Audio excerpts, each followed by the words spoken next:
जय श्री कृष्णा। प्रिय दर्शकों, आप सभी का स्वागत है हमारे इस YouTube चैनल पर।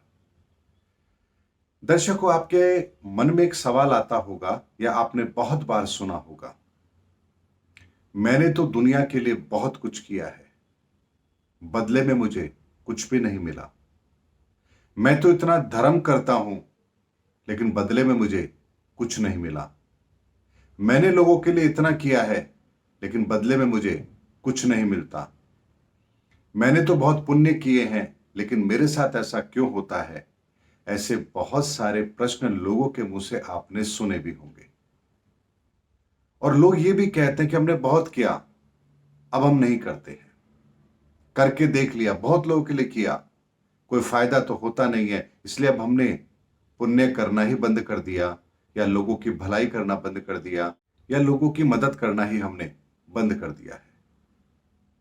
दर्शकों, आज के वीडियो को देखने के बाद आपको इन प्रश्नों का सटीक उत्तर भी मिलेगा और आप भविष्य में कैसे लोगों की मदद कर पाएंगे, या करनी चाहिए या नहीं करनी चाहिए, इसके लिए आपको कोई भी संशय आपके मन में नहीं रहेगा और आपके सामने एक स्पष्ट आकलन होगा कि आपको क्या करना चाहिए। दर्शकों, हमारे शास्त्रों में कहा गया है कि कर्म तीन तरह के होते हैं। यानी जब हम भी कोई कर्म करते हैं तो उसके भी तीन प्रकार होते हैं। एक होता है जो हमें तत्काल परिणाम देता है, यानी इधर आपने कर्म किया और इधर आपको तुरंत उसका परिणाम मिलेगा। दूसरा होता है जो आज आपने कर्म किया है, लेकिन उसका परिणाम आपको इसी जन्म में मिलेगा, लेकिन थोड़े समय के बाद मिलेगा। और तीसरा होता है संचित कर्म, यानी कि वो कर्म जो आपने आज किया है, लेकिन इसका परिणाम आपको इस जन्म में नहीं मिलेगा। अब साधारण शब्दों में समझिए, मान लीजिए आपने चाकू से अपनी उंगली काटी तो खून तत्काल निकलेगा, आप घायल तत्काल होंगे। ये आपका वो कर्म है जो आपको तुरंत रिजल्ट देगा। मान लीजिए आपने कोई पौधा लगाया, उसका रिजल्ट आपको कुछ वर्षों के पश्चात मिलेगा, जब वो पौधा वृक्ष बन जाएगा और उसमें से फल आएंगे। लेकिन एक कर्म होता है जो संचित कर्म होता है, यानी मान लीजिए आज आपने किसी का धन चुरा लिया, लेकिन उस व्यक्ति को पता नहीं है, वो नहीं जानता कि आपने उसके साथ ऐसा किया है, तो ऐसे कर्म की सजा आपको इस जन्म में नहीं मिलेगी, क्योंकि अभी तक आपने जो कर्म किया है वो छुप कर किया है, किसी को पता भी नहीं है। और इस संसार में इस कर्म की सजा दंड है, लेकिन चूंकि किसी को पता नहीं लगा, इसलिए आपको दंड नहीं मिल रहा, लेकिन अगले जन्म में आपको इस कर्म का फल भुगतना पड़ेगा। ये तो हो गई कर्म के सिद्धांत की बात। अब बात करते हैं पुण्य की। पुण्य के साथ भी यही नियम लागू होता है। जब आप किसी की मदद करते हैं, आप कुछ अच्छा करने की कोशिश करते हैं, आप कुछ दान करते हैं, आप कुछ भला करते हैं, बदले में आपको नहीं मिलता। आप रिश्तों के लिए बहुत कुछ करते हैं, परिवार के लिए बहुत कुछ करते हैं, लेकिन आपको बदले में कुछ नहीं मिलता, तो आप कहते हैं कि मुझे ये सब कुछ नहीं करना, क्योंकि जितना करता हूं बदले में मुझे तो कुछ मिलता ही नहीं है। तो यहां पर भी तीन सिद्धांत लागू होते हैं। एक वो कर्म, एक वो पुण्य जो आप करते हैं और उसका तत्काल परिणाम आपको मिलता है, लेकिन वो कब मिलता है? जब आप किसी ऐसे व्यक्ति की मदद करते हैं या किसी ऐसे व्यक्ति के लिए कोई कार्य करते हैं जिसे आप नहीं जानते हैं, तो आपको उस कर्म का रिजल्ट तुरंत मिलता है। जैसे आप सड़क पर जा रहे थे, आपने किसी बुजुर्ग को देखा, आपने उसको सड़क क्रॉस करवा दी। ये कर्म आपका उसी समय तत्काल किया गया कर्म है, और आप उस व्यक्ति को नहीं जानते, तो आपको इसका रिजल्ट भी तत्काल मिलता है। वो कहता है, खुश रहो बेटा, आपने मेरी मदद की। वो आपको आशीर्वाद देता है। आपने किसी भूखे को भोजन करा दिया, वो तुरंत आपको कहेगा, भगवान आपको सुखी रखे। आपको तत्काल रिजल्ट मिल गया। यानी ऐसा कर्म, ऐसा पुण्य जो आप किसी के लिए कर तो रहे हैं, लेकिन जिसके संदर्भ में आपका कोई पुराना रिश्ता भी नहीं है, आप उसके बारे में जानते भी नहीं हैं, ऐसे कर्म आपके तत्काल आपको उसका प्रभाव देते हैं, रिजल्ट देते हैं। लेकिन कुछ कर्म ऐसे होते हैं जो आप करते तो हैं, लेकिन उसके परिणाम आपको नहीं मिलते। वो कर्म कौन से होते हैं? यानी वो पुण्य, वो दान, वो कर्म ऐसे होते हैं जिनको करने के पश्चात भी आपको रिवॉर्ड नहीं मिलता, और वो होता है हमारे सगे संबंधी, हमारे परिवार के लोग, हमारे मित्र, जिनके साथ आप कुछ अच्छा करते हैं तो जरूरी नहीं है कि बदले में वो आपको थैंक यू बोले या आपके किए गए कार्य की वो प्रशंसा करे या आपका एहसान माने। ऐसा क्यों होता है? क्योंकि मान लीजिए आप अपने पिता के लिए कुछ कर रहे हैं। पिता जरूरी नहीं है कि आपके द्वारा किए गए कार्य के लिए आपको थैंक यू बोले या आपको उत्साहित करे या आपका एहसान माने। आप संतान के लिए कुछ कर रहे हैं, जरूरी नहीं है कि आपकी संतान आपके इन कामों के बदले आपका एहसान माने या आप बड़ी होकर के ये कहे कि हमारे पिता ने हमारे लिए बहुत कुछ किया। ये आवश्यक नहीं है। क्यों नहीं है? क्योंकि जो आप कर रहे हैं इसके पीछे दो प्रयोजन है।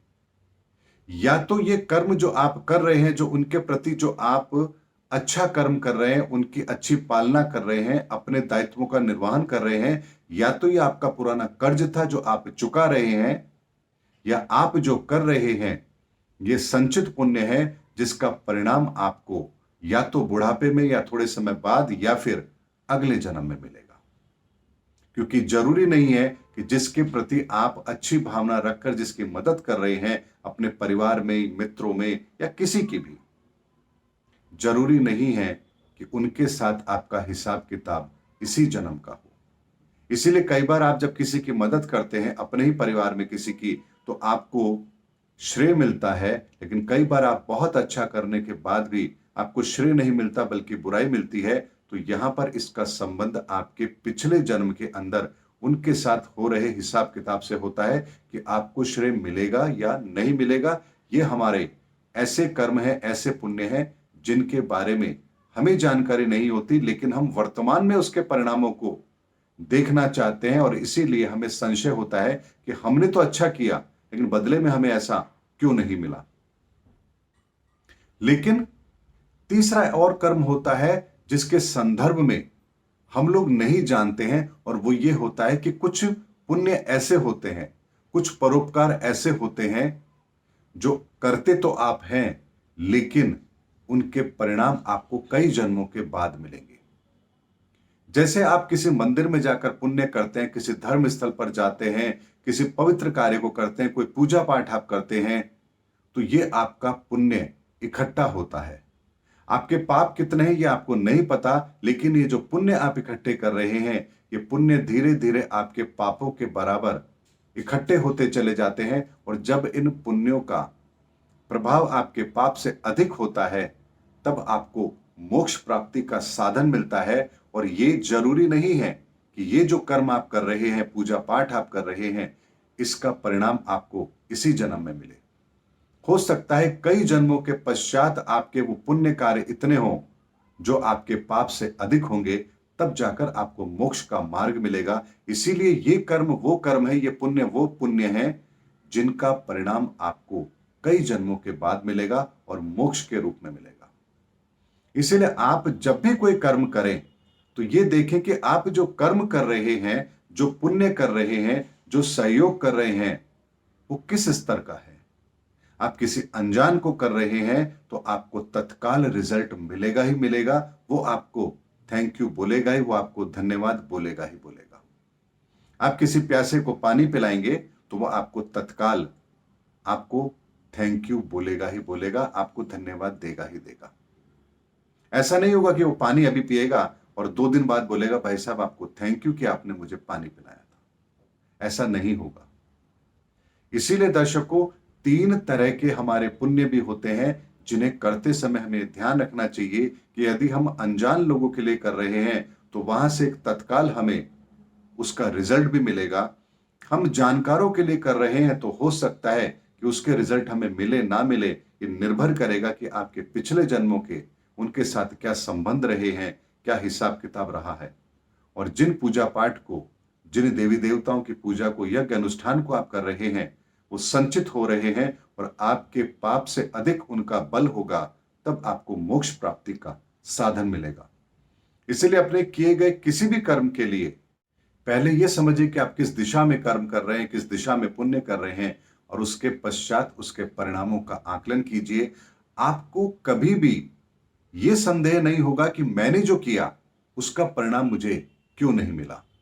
क्योंकि जब आप कोई धार्मिक अनुष्ठान करते हैं, पूजा पाठ करते हैं, तो आप कहते हैं कि हमें तो कोई फायदा ही नहीं हो रहा, तो आप ये भूल जाते हैं कि पूजा पाठ, धार्मिक अनुष्ठान और देवी देवताओं का आवाहन, ये सब कुछ वो कर्म है जो संचित कर्मों को, आपके पुराने संचित कर्मों के साथ जुड़ते हैं। इसीलिए इनका प्रभाव आपको तत्काल नहीं मिलेगा। ये वो कर्म है जो पहले आपके पाप को क्षीण करेंगे, उसके पश्चात आपको मोक्ष प्राप्ति का साधन देंगे। इसीलिए 2-4 बार अगर आप मंदिर गए और देखा कि आपकी परेशानी कम नहीं हो रही है, तो संशय मत कीजिए। पहले कर्म के सिद्धांत को समझिए और उसके पश्चात फिर अपने कर्म की दिशा तय कीजिए, अपने पुण्यों की दिशा तय कीजिए। आपको जीवन में कभी भी निराशा नहीं मिलेगी। यही कारण है कि वैदिक समय पर रोज दान का भी उपाय बताया जाता था, पूजा पाठ भी बताई जाती थी और यज्ञ अनुष्ठान भी बताए जाते थे, ताकि व्यक्ति को तीनों तरह के उपाय के आधार पर उसे तत्काल भी राहत मिले, उसे इसी जन्म के अंदर भी राहत मिले, और जो उसने पिछले जन्मों में कर्म किए हैं उससे भी उसको राहत मिले। इसीलिए तीनों तरह के उपाय वैदिक समय में हमारे जीवन के साथ जोड़े गए थे। इसीलिए गाय को गौग्रास देना, पक्षियों के लिए दाना डालना, ये वो है जिसका आपको तत्काल भी रिजल्ट मिलेगा और आने वाले समय के अंदर भी आपको इसके अच्छे परिणाम देखने को मिलेंगे। परिवार के साथ रिश्ते अच्छे बना करके चलना, अपने कर्तव्य का निर्वहन करना, ये वो कर्म है, ये वो पुण्य है जिससे आपके इस जन्म के अंदर भी किए गए कर्मों का आपको लाभ मिले, इसके मार्ग आपको मिलेंगे। और तीसरा, जो आप यज्ञ अनुष्ठान करते हैं, पूजा पाठ करते हैं, इससे आपके पिछले जन्मों के जो कर्म संस्कार हैं वो भी क्षीण होंगे और आपको आने वाले समय के अंदर मोक्ष की प्राप्ति होगी। इसीलिए दर्शकों, आज के वीडियो में मैंने आपको बहुत डिटेल में कर्मों की, पुण्य की वो व्याख्या बताई है जिसको समझने के पश्चात आपको कोई भी कर्म करने से पहले यह संदेह नहीं होगा कि मैं जो कर रहा हूं उसका परिणाम क्या होगा। उम्मीद करता हूं दर्शकों, मेरा वीडियो आपको जरूर अच्छा लगा होगा। अगले वीडियो में आपसे फिर भेंट होगी, तब तक हमारे चैनल पर बने रहिए। जय हिंद, जय भारत।